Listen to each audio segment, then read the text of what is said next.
Good morning, everybody. Welcome. So it looks like everyone's in place, so we're going to go ahead and get started because this is a session that I think could feasibly take up the entire day just because it's so interesting getting to hear from our students. So as a way of introduction, my name is John Butt. I am fairly new to CU Online. I joined last July, and my role is working with prospective students that are looking to complete their degrees fully online. So I'm really working in sort of the recruitment and enrollment management space.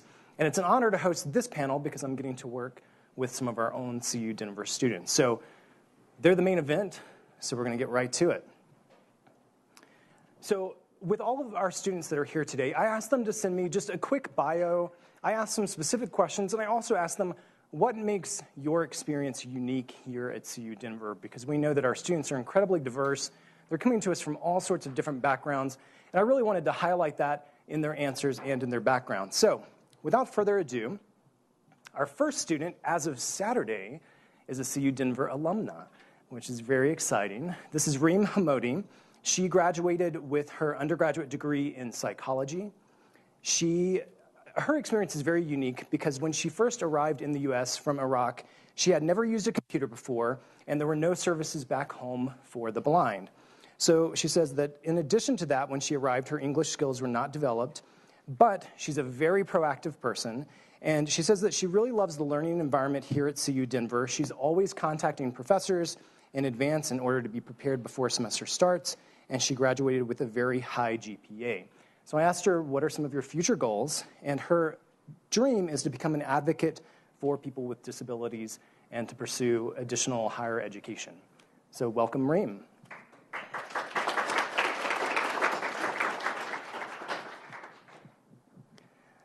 Our next student is Kate Miller. Kate is a doctoral student within the School of Education and Human Development. She is also, in all transparency, a member of CU Online, but I told her, right, exactly, she's hidden the logo there. But I asked her to bring her honest perspective because she's been at the university for some time and has experienced the classroom from a variety of different perspectives. So she's a first-year doctoral student. She is the central resource for services and programs related to the Americans with Disabilities Act, ADA, Sections 503 and 508 of the Rehabilitation Act, and relevant standards and university policies. Within the scope of her job, access and usability embody the notion universal design, allowing the widest range of constituents' use of OIT systems with a particular focus on academic systems and the web. Her program is centered on professional learning and technology. She brings unique experience to this panel and her role within the university because of the fact that she has experience as a faculty member, a staff, and a student at CU Denver, which allows her to have a unique perspective as to what the needs are of each group. She can then develop training, resources, and a course of study for herself. Welcome, Kate.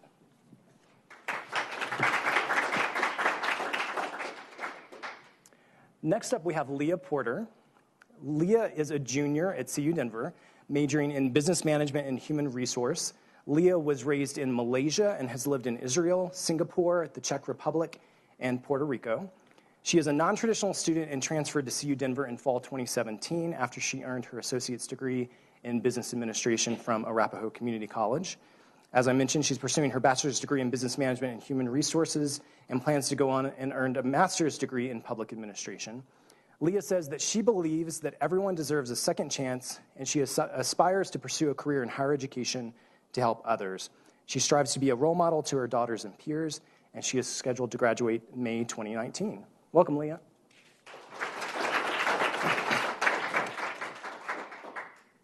Next up, we have Emily Provenza. Emily is a junior at CU Denver and is majoring in public service, a degree where all major courses are only offered online.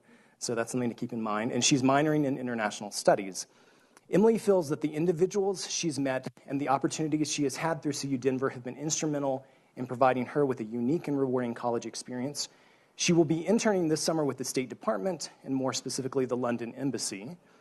Emily hopes to later earn her master's in international relations and find a position with an organization like the State Department or the UN, where she can have a positive impact on regions hit by conflict and or poverty.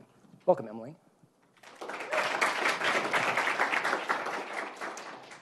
Last but certainly not last, or last but not least, we have Nick Urbaniak.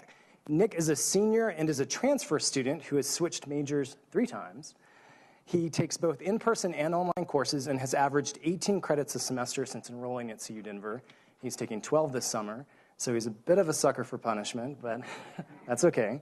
In terms of his future professional options, Nick anticipates becoming a financial planner. His preference is to find a role that allows him to provide value and encourage innovation. On the side, Nick aspires to be a part-time artist and supplement his income through the paintings he sells. Welcome, Nick.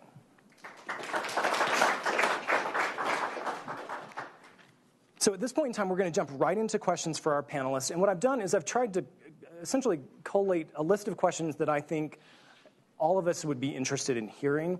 For the sake of time, and because there are so many questions, I did create a handout. I asked the panelists to respond to some questions in advance. So feel free to review those. Their names are included so that afterwards, if you have follow-up questions or want to hear a little bit more about their experience, they would all certainly welcome that.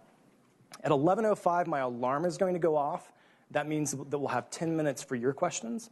So as we're going, start thinking about what you would like to ask a real live student in the panel setting. So let's start off by setting the stage. How many online courses have you each taken? Nick? So I've taken about 10 from CU Denver, and by the time I graduate, it'll be around 14 to 15. Great. I have taken 2, might be about 6 or 8 by the time I'm done. I've taken 10 so far and a whole lot more to come. So far, I've taken 2 online courses. During my master's program, I took roughly 6 online courses. Reem? I've taken 5 classes and maybe more for the master's. Great. So hang on to the microphone, Reem, because this next question touches base on that. So with that number of classes that you took that were fully online, how important was it to you when you were planning out your degree to have online courses, especially now that you've graduated and you're able to look back on that experience? Yeah, sure. So basically, it gives me flexibility. So I remember my first online class I took during summer, and this was because I wanted to have a break, kind of. Okay.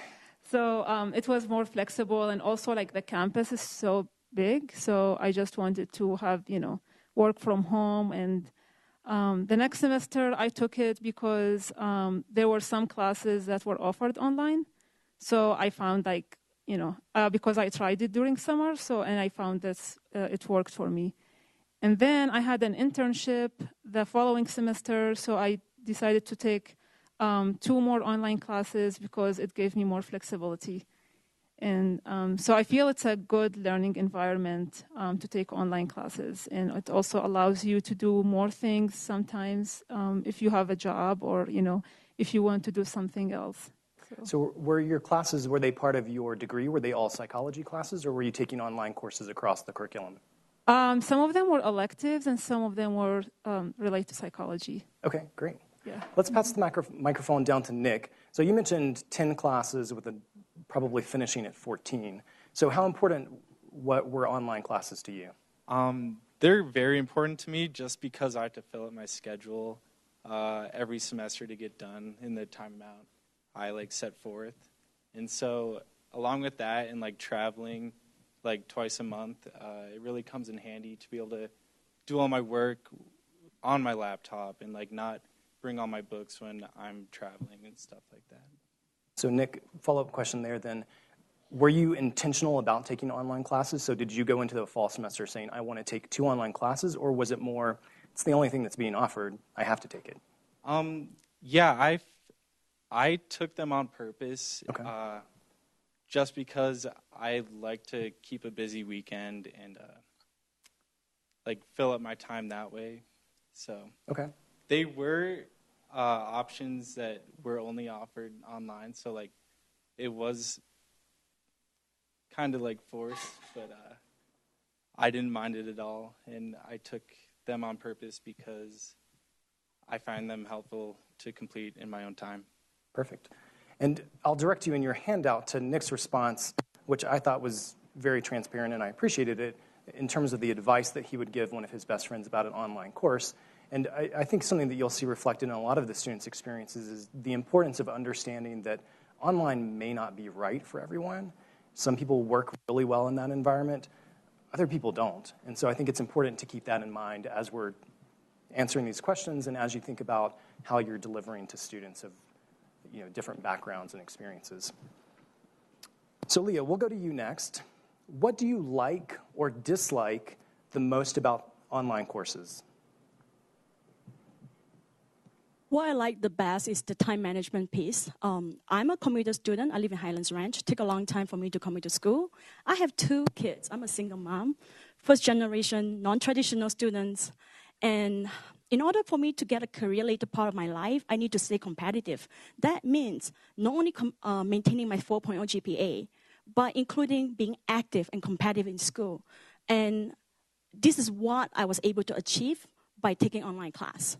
In fact, I don't go into the semester thinking I'm going to do online class. I go into the semester, start finding classes and fit into my schedule and my kids' schedule.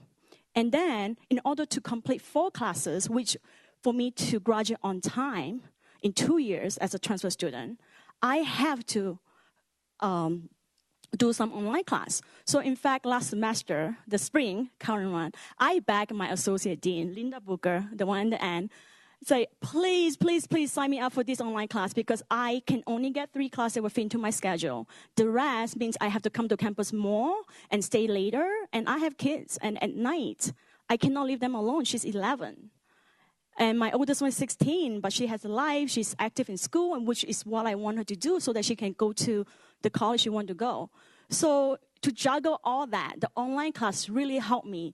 And the best part about online class I can finish on my schedule. In fact, for the class, I took the final the moment it was posted. So then I can focus the rest of my time on my other face-to-face class in order to keep my GPA at 4.0. The worst part is the time management because I think when you go to class, everyone will tell you, you talk to your fellow peers about what's due, what's not due, and stuff like that. And even professor will remind you. But online, there's nothing.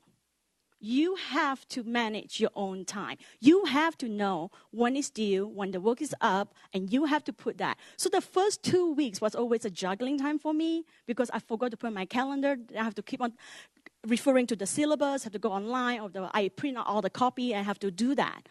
But then after the first 2 weeks pass, it become the momentum is fixed. So it just become the norm. And this is how I do my online class. And without the online class, I don't think I'm going to graduate next spring. That's mean I'm going to get my bachelor after as a transfer student in 2 years. That's great. Let me ask you a follow-up question to that. So some of these are ad lib and they've not prepared. But thinking about time management, I agree when I'm working with prospective students, that's one of the first things we talk about is, are you really ready for this? And do you have a strong feel for your calendar? Do you find that within your courses you're getting any help with that? Do you think that that's the role of a faculty member to assist with that? Or is it sort of like, here you go, good luck, figure it out? I felt like time management should be on your personal. It should be individual because you are getting yourself ready for the career. And if you are not good at time management, maybe this is a time you need to think about learning. Because if you fail at time management, I don't think you can be very successful in your career. So I think it's on individual. I don't think it's professor help. Should be professor work to remind students. But one thing that I felt like, another thing is that I like to build relationship with my professor because I apply for every scholarship that I qualify for. And that is the only way I'm able to work part-time and also maintain, graduate without debt. So, and then to build that relationship, I need to meet my professor. I think if the professor would be willing to meet with students, I think that will help. That's why I like the face-to-face because that's how I build my relationship with professor. But the online, I find that really hard because I don't know the office hours. I don't know how to find that professor. So that's the only downside, I think, to online. Perfect. So if anyone's looking for a personal hero, Leah definitely qualifies. All right, Emily, let's go to you. Same question. What do you like and dislike the most about online courses, especially coming from a program where you don't really have the option. You have to take your major classes online. Yeah, I love the sense it's flexible, where you can get it done as quickly as you want or as slow, depending on when the due date is. But what I find the most beneficial is in the modules where you can pause it if it's video or go back to it, research it a little more, kind of get more in depth where versus if I was in class and there's something that confuses me, I try to write it down real quick, but I might not get to it as quickly or I just might not get to it. And when I have a computer in front of me and I'm just focusing on schoolwork, I can kind of dig a little deeper in the material that's being taught. So, yes, that's what I like. What I don't like, it works really well for me. So I would say a little disconnect sometimes. I do miss having the face-to-face and getting to really know someone, like you get to in a classroom. But I've had some excellent teachers where they do Zoom sessions just to meet the students, which is really helpful and kind of get a better read than just their written text or video that's kind of just for everybody. It's more personable. So, yeah, but that's a good thing. So, there's not too That's many great. bad No, things if you've around. had a mostly positive experience, we'd love to hear that. Yeah. That's great. So let's come back to Nick. And this next question I'm going to direct at Nick, Kate, and Reem. Have you encountered any barriers, really of any sort, within your online courses? And those barriers could be language, accessibility, technical issues, things of that nature. Sure. One barrier that really stood out to me that I didn't think should be in online courses is having to scan in a handwritten test and submit as a PDF. That was something that kind of stood out, and I don't think we should have. But besides that, I found all the tools that most teachers use are really helpful, and I haven't had very many barriers besides that. Great. For me, I'm always with my eagle eye looking for content that's not accessible, and PDFs seem to be the biggest culprit. I think, moreover, there tends to be a barrier sometimes with the communication in online courses. For me, I enjoy building that community online, and I find that's most beneficial when there are opportunities to discuss, to meet, to do group work with your fellow peers. And it's a great way to learn as well. Especially in my program, you have folks that are in the industry that you want to be in. So learning from those different perspectives is quite helpful. But sometimes the barriers that exist to prohibit that community exist when you're talking about there could be confusion around, okay, what group is doing what activity. If you're sometimes moving out of the LMS, if you have tools that you're using or ask students to move out of the LMS, it's been my experience that can be a bit of a barrier. It can be confusing. Am I supposed to be in the Canvas LMS, or am I supposed to be in this different platform that you are advocating? There's benefits to that, but for me, it's been a barrier because the navigation hasn't been clean.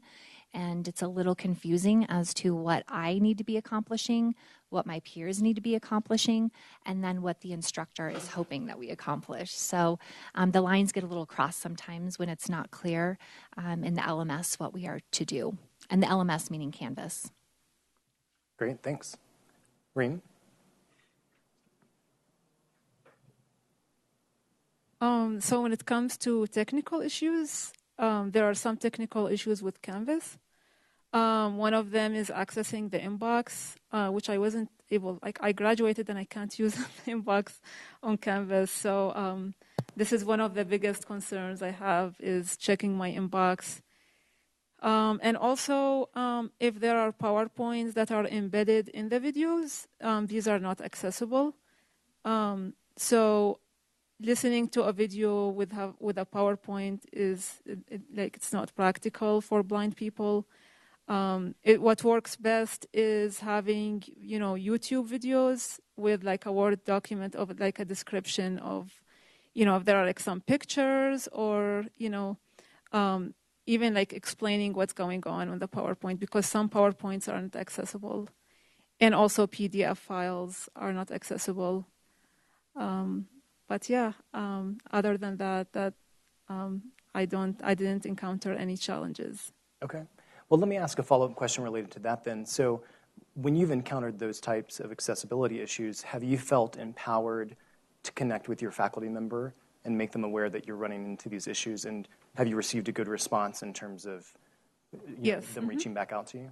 Yeah, one of the faculty members helped me and contacted Canvas, but I think the issue is it takes time to be fixed. So I don't know, like, because it happened several times. Some professors, they didn't use the inbox a lot, so like they mostly use announcement. So it's very easy for me to go to the announcement page and see what the professor said, but it's confusing to use the inbox because when I try to open the message, actually this happened during my last semester, but like before I didn't use inbox on Canvas. Okay, good, thanks. So, yeah. Mm-hmm. So let's swing the microphone back to the other side of the room, back to Emily and Leah, and let's talk a little bit about what would you like to see in an online course to make it more effective? So you've both talked about some of the positive experiences that you've had, but what can faculty do to make an online course better? Anything? Yeah, I mean, I personally like video content, so I'd like to see more video content, but to have a PDF with it, which I know maybe that might be a challenge for other students, but I like to have both, especially at the beginning of a semester to kind of get the introduction and the flow of how they're going to be running the course. I find that each instructor has their own way of setting up Canvas, which can be a little confusing when you're getting in there and you have your pre-existing idea of what it's going to be, and then you go in and you're like, oh, that tab's not there, or you're not utilizing that, or, oh, we're going to be posting in here and not there. And so to have a really solid introduction video is super helpful, just to refer to while the semester goes on.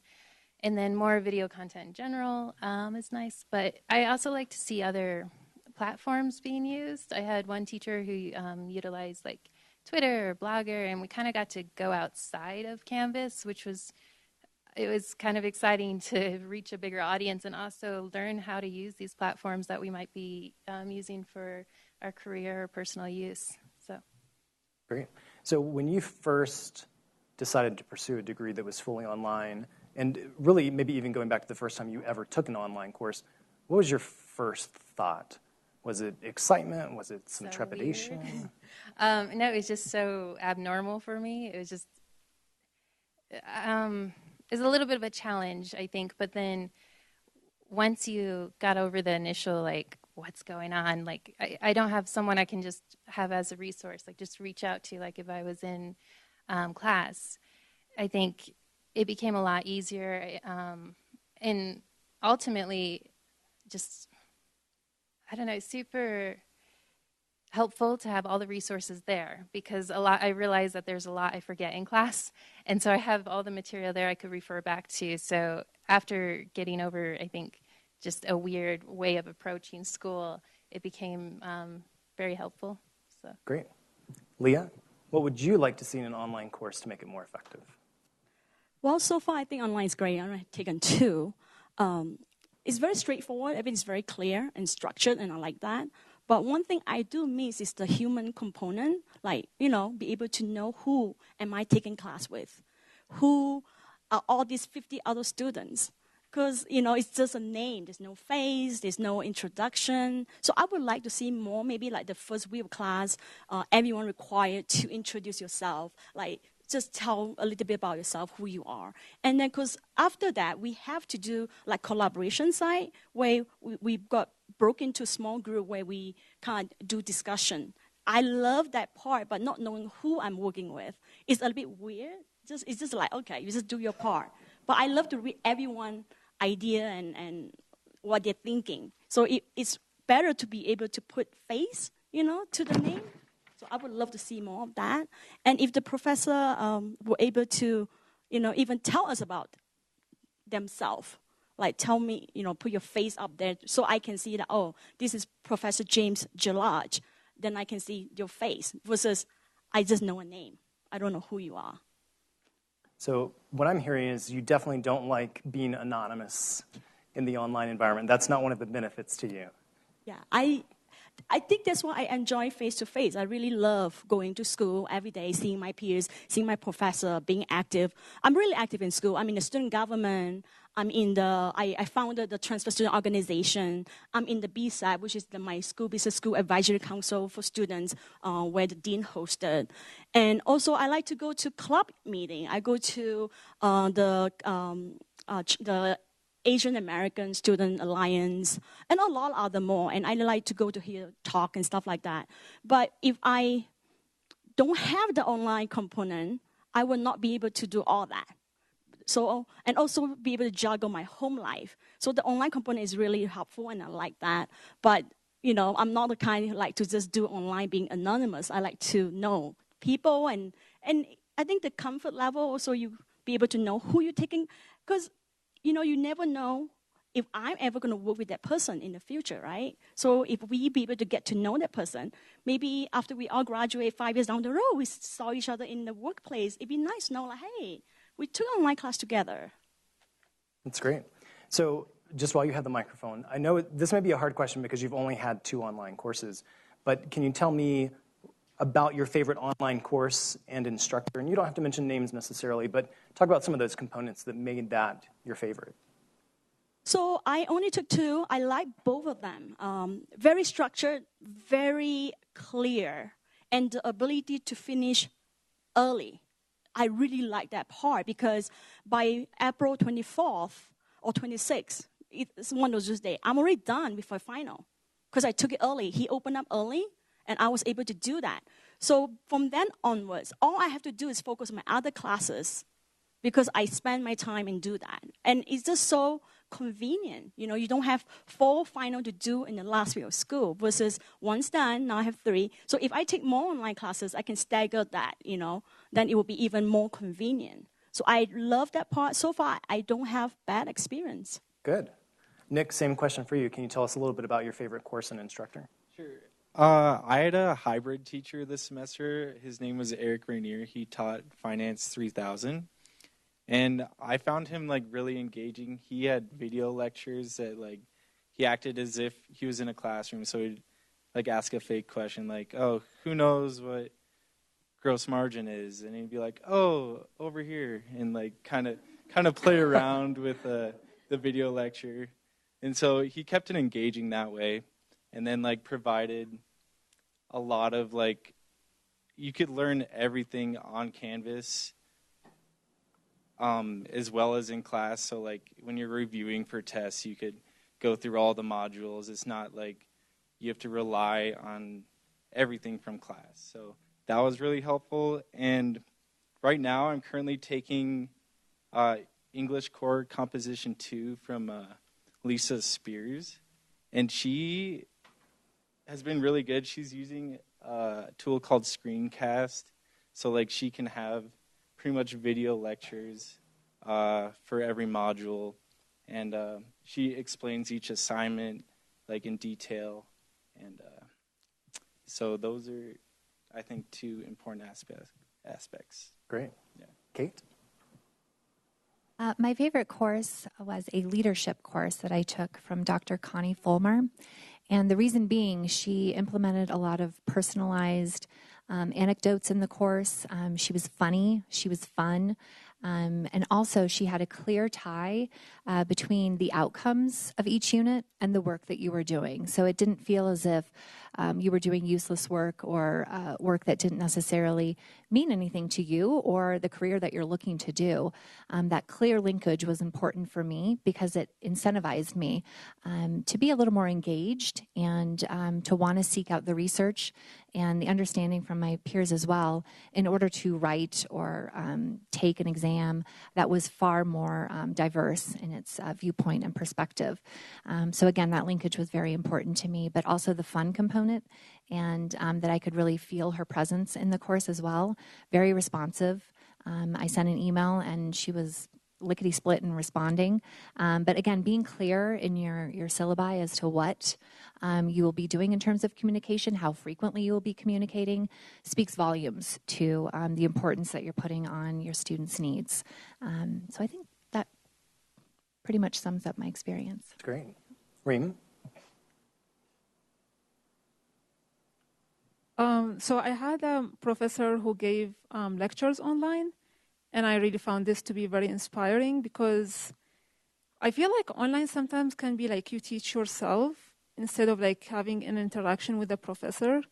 So I really love this component where you can hear a lecture from the professor and you can learn, many things. And the other thing also one of the professor did was recording like an audio file to give a comment for a student instead of like using track change or, other things, like because they are very visual. So I really like that. That's great. So it sounds like that faculty member was especially aware that people receive feedback differently. They may be learning differently in terms of their styles. And it sounds like the audio component really worked well for you. Yeah. That's perfect. Thanks. Let's go back to Emily on the end. Tell us about your favorite online course or instructor once the mic reaches you. So I've had a lot of really great courses that I've taken and really awesome instructors. But I think one that really stood out was a physical geography class, which is random for me in my degree. And it was with Professor Allen. But the way he set it up was so structured. It was really clear where we were going to go, what you had to do. Yeah, I also he made it really independent. So even though his presence was there and he was active in the course, you could finish as quickly as you want it or as slow, but I like to kind of get it as fast as I can. So that was really helpful. And then he also utilized the different platforms. So it was just a lot to offer in the class. And I was able to, I feel like I learned a lot from a subject I never knew anything from. Yeah. That's great. So just while you have the microphone, so you and Leah have both touched on the same issue, which is this idea of instead of time releasing content, essentially making it open and accessible. So talk a little bit more about why that's been so important to you. And then maybe also, are there any challenges you could anticipate, maybe even from the faculty side, of doing something like that, opening modules, exams, finals well ahead of the actual date? I mean, I understand when it's released at each week with the teacher coming up with the content, and that makes sense. But I find it frustrating as a student, especially doing it in a non-traditional sense with online, where I'm hoping to get in structure around my work schedule and my personal life. And because I work full time, it's hard to sit there each week and do assignments. But if I can take a few days off and work on assignments and know what I have to read and structure it the way that works best for me, I find that very, very nice. Yeah, so, and was there... Perfect. Do you have any follow-up comments to that, Leah? Did she touch on it all? Yeah. Well, two things that I'm hearing you say is that for some of you, you really like the ability to work through a course quickly, get everything done, and everything's open to you. But then another major theme I'm hearing is that I love interaction. I want to be able to interact not only with the professor but other students. So I'm just wondering in those courses how that's possible to be able to move through an entire course and get all your assignments done when the main things that we use to facilitate student interaction is threaded discussions and small group discussions. So if you're moving through the entire course, how can you, because that would mean another student would have moved through at that same rate. So how is that even possible? I can answer that one.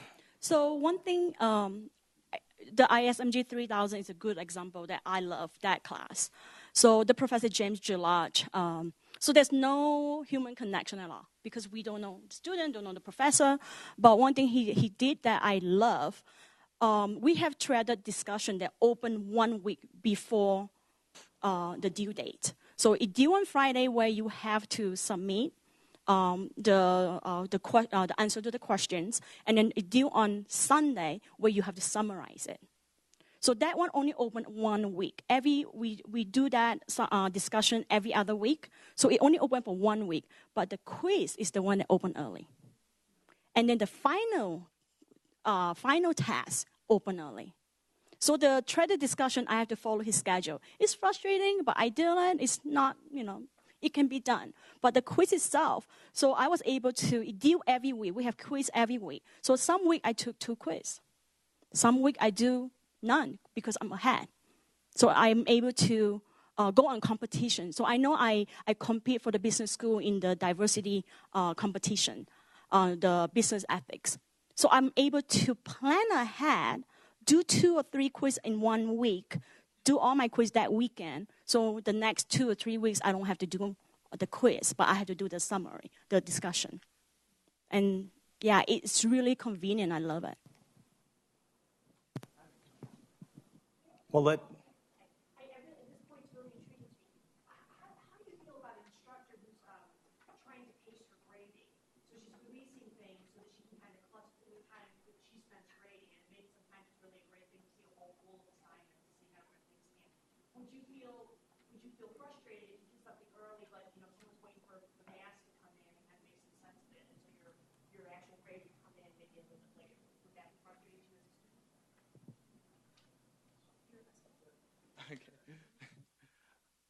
I think having like little assignments that can be graded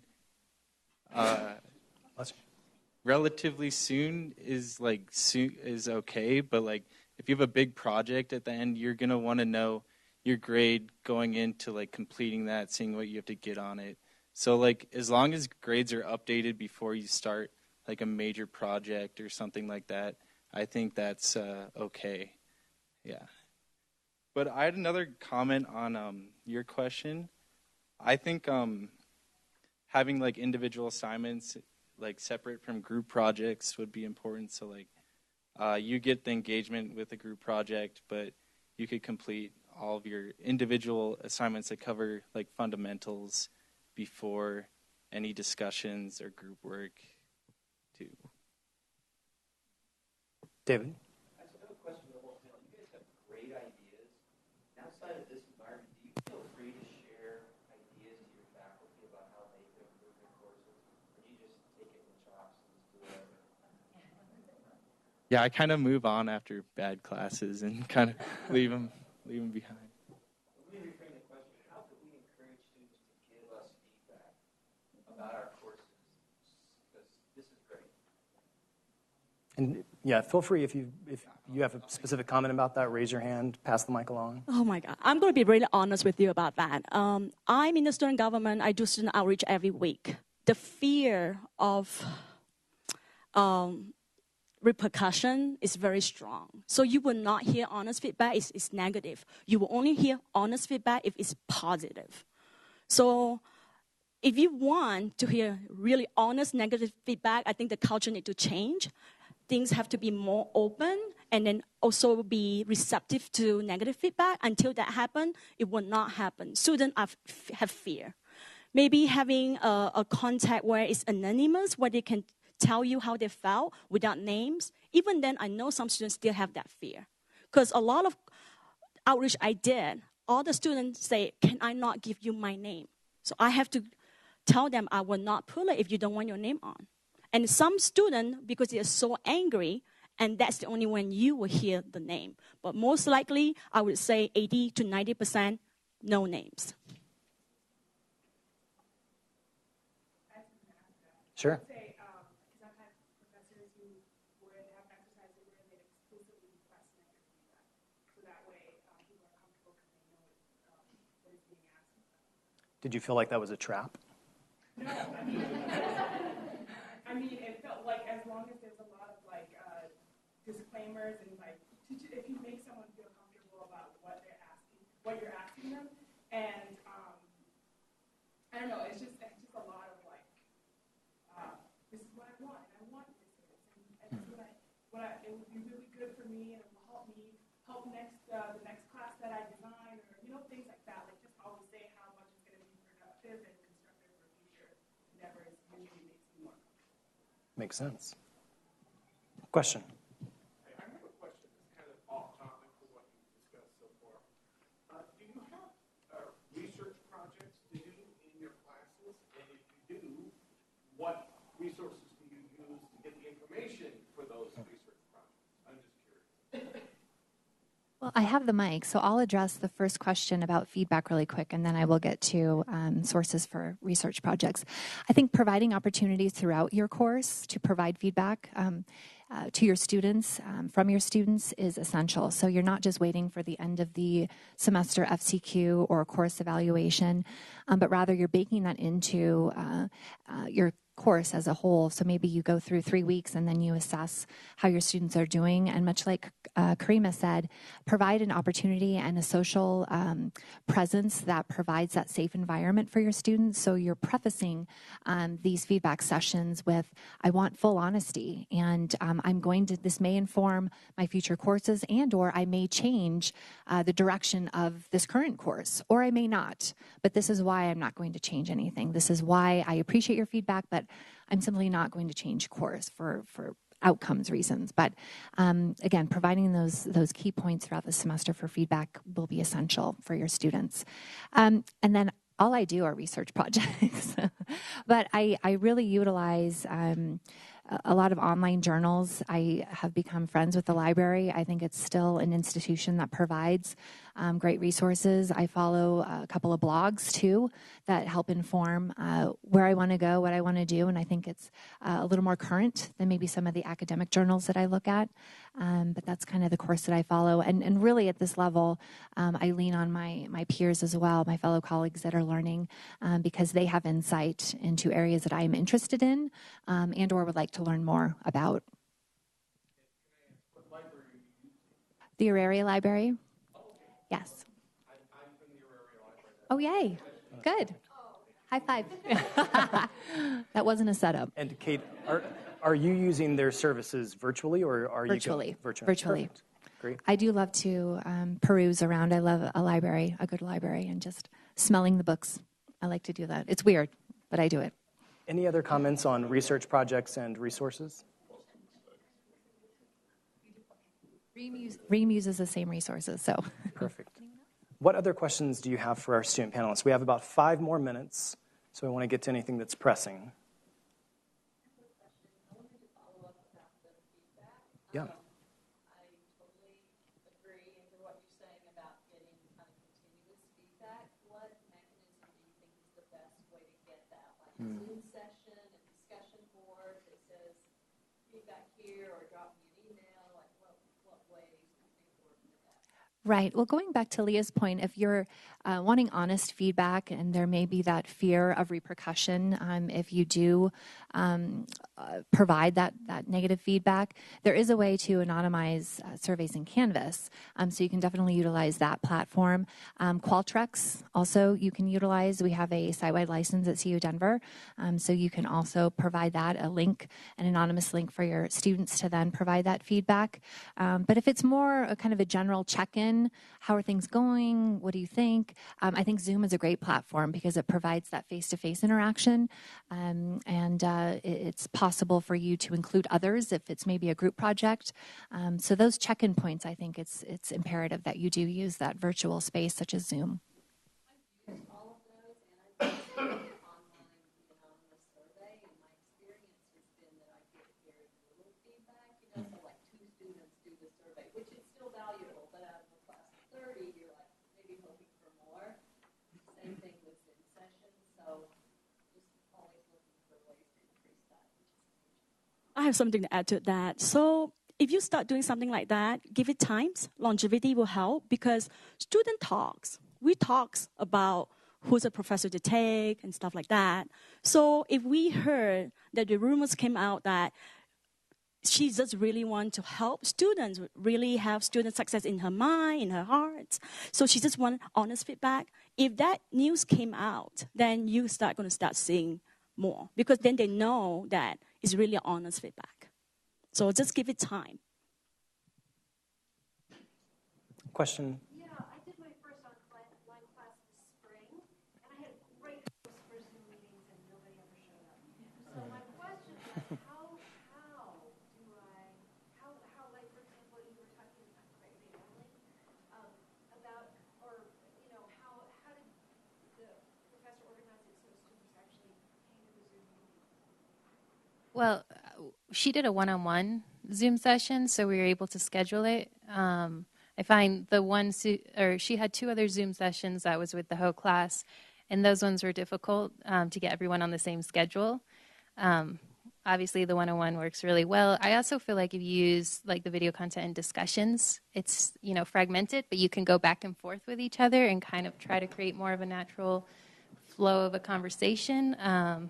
That's really nice. But yeah, I can appreciate that it might be really difficult to get everyone together for Zoom sessions. What I tried to do was I offered, please sign up to come one-on-one, but nobody.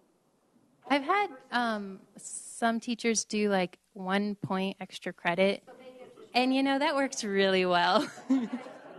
So if you need something, I mean, yeah, kind of, yeah, and then we will get there. And I know it's crazy, but Incentives. Yeah, I had a comment on that. One of the classes I took at my previous university, it was an online summer class, and like we had a Zoom meeting that we all agreed on, like a time every week. So it was at like night, like 8:30 at night, and there were some people in like Europe, but they woke up at like 5 a.m. But encouraging like participation and having that as a requirement, like in the Zoom, I think encourages people to show up and participate and engage. I was just going to quickly add that perhaps it's a component in the grading rubric. So if it's part of an assignment, they need to check in with you. The feedback could then be different if it's part of the assignment versus voluntary. Coming on board and talking to you via Zoom, but I think if you set that standard that this is kind of the way that I'm going to communicate with you and it's actually part of your grade, then you might get more folks participating. Wonderful. Thank you all for attending. We have reached our time. You'll see students around. Most of them are staying for lunch. Feel free to grab them in a hallway, sit down with them at a table, continue the conversation, because we do want it to be a two-way conversation. So let's give them a hand and enjoy lunch.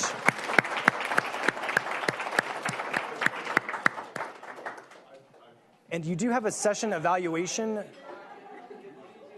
Feel free to complete those.